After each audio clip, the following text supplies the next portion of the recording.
આજરોજ અમારા વોર્ડ વિસ્તારમાં આવેલ બિલગામ ખાતે આવનારા પવિત્ર શ્રાવણ માસમાં આવનારા પર્વોને ધ્યાનમાં લઈને વડોદરા મહાનગરપાલિકા દ્વારા અને અમારા દર્ભાવતી ડભોઈના દમદાર ધારાસભ્ય શ્રી શૈલેષભાઈ સોટ્ટાના સહકારથી આજે અહીંયા એક તળાવનું નિર્માણ કરવામાં આવ્યું છે અને એ તળાવમાં ભૂદેવો દ્વારા અમે પૂજા અર્ચના કરી છે।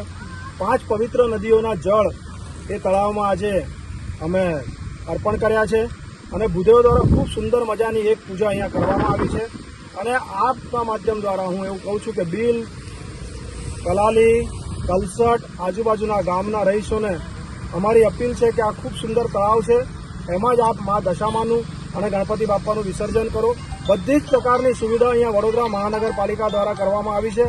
અત્યારે મારી સાથે મારા સાથી કાઉન્સિલર શ્રીમતી ટ્વિંકલબેન ત્રિવેદી, જીગાભાઈ, રંજીતભાઈ, ત્રિલોકભાઈ, અમારા ભૂદેવ દીપકભાઈ અને સૌ ગામના રહીશો ઉપસ્થિત છે।